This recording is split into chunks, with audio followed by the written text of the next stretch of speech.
The situation around Anthony Simons in Boston is no longer silent, and every new report adds more fuel to a discussion that refuses to cool down. The latest update makes one thing painfully clear. The Celtics are not opposed to reducing Anthony Simons' salary, but they refuse to reach a level of desperation that costs them future draft picks. This is not a rumor anymore.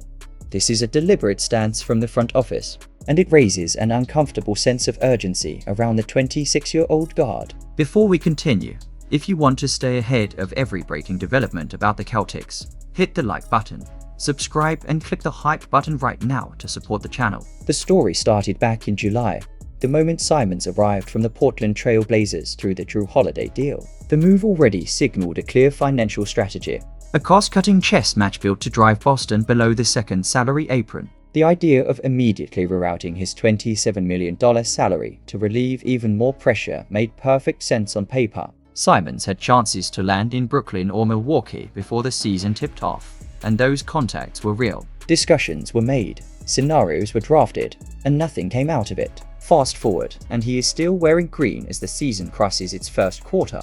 That alone tells a story. Boston has already avoided the second apron by moving Georges Niang to the Utah Jazz. Today, they sit $4 million above the first apron and $12 million above the luxury tax line. From a management point of view, the franchise has zero urgency to pull the trigger just to dump money. That is why attaching a first-round pick to move an expiring contract has not been even remotely considered. It would only happen if the Celtics were getting a championship building block in return. This is not a franchise planning to throw assets away out of panic. Meanwhile, Simons has been trying to prove he belongs. After a clumsy start, he has settled into a sharper rhythm, averaging 14.4 points, 2.6 assists and 2.4 rebounds across 17 appearances while shooting 44.8% from the floor and 41.1% from deep. The next push in his evolution must be playmaking. He has shown flashes of it, but he has also stopped the ball too often, which does not align with the offensive flow Boston demands.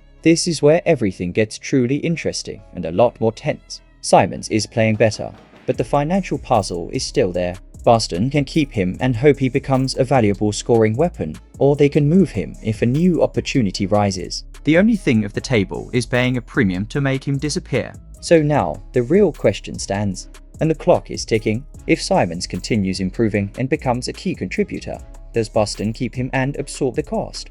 Or does the front office decide that the smartest play is to cut salary and ship him away before his value peaks? Which path will shape the rest of the Celtics season?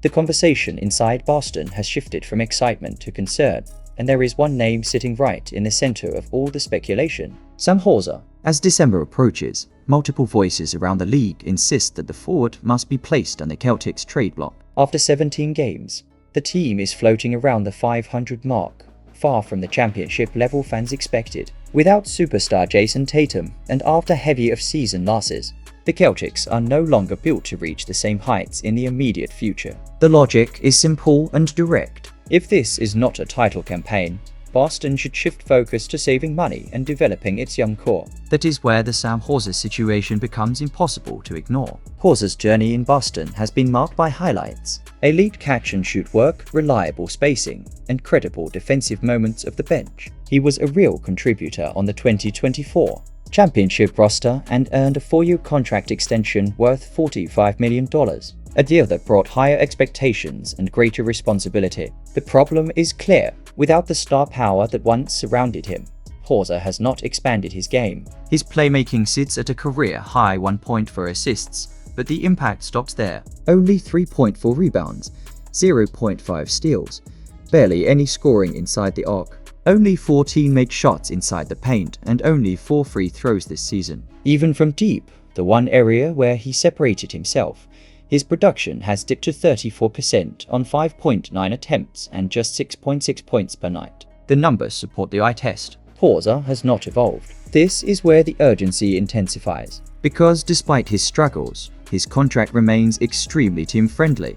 Playoff franchises looking for depth and shooting would jump at the chance to acquire a 5-year veteran without paying a heavy price. At the same time, moving Hauser would allow the Celtics to shift their identity. Investing minutes into Hugo Gonzalez, Josh Minott and Jordan Walsh could finally happen. For years, The pursuit of a title made the franchise prioritize veterans. Without a title race this season, the perfect window opens for development, experimentation, and evaluation of who deserves a long-term role. Trading Hauser would also bring another strong benefit. It puts Boston under the first apron, giving the front office flexibility to upgrade the roster once Jason Tatum returns. So now everything leads toward a single moment as December closes in. A contract that draws interest around the league. A player who has not taken the step the organization hoped for, and a roster that urgently needs minutes for its young core. The situation is reaching a breaking point, and there is no way around it. If the Celtics truly intend to build for the future, to reshape their salary structure, and to prepare for the return of their superstar, do they really keep some Hauser past December, or is his exit now an inevitable move that transforms the rest of the season?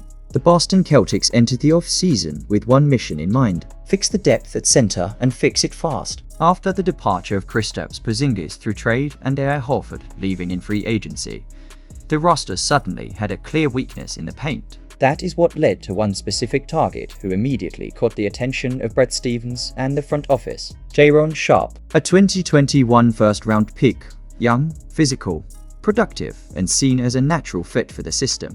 Sharp was not only a name on the list, he was one of the priorities. Boston tried to act. According to Hoopshype, the Celtics were prepared to recruit Sharp aggressively, but their financial situation allowed only a minimum contract offer. Meanwhile, Brooklyn moved early, securing the center with a 2-year extension worth $12 million right before free agency. If Sharp had accepted Boston's offer, he would have walked into training camp with a legitimate chance to win the starting job, battling Neemias Queta directly for the #1 spot inside the rotation. Instead, the 24-year-old chose security and familiarity in Brooklyn, and the rest of the story has unfolded on the court. Sharp has validated the Nets' decision. Despite a slight drop in minutes, he is producing 6.7 points and 5.5 rebounds per game while remaining one of the most effective reserve big men in the league. He delivered a 16.7 rebound performance against the Celtics and followed it with a 17.12 rebound game against Houston, showing clear impact when trusted. At the same time,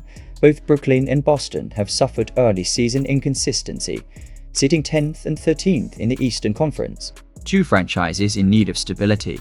Two trajectories that could have been completely different if Sharp had chosen green instead of black and white. This is where the urgency rises again. Boston's need for a center did not disappear. The market is thin, and the front office continues evaluating realistic opportunities. Sharp is locked in Brooklyn for now, but his contract is not immovable, and his role is not guaranteed if the Nets decide to reshape their rotation later in the season.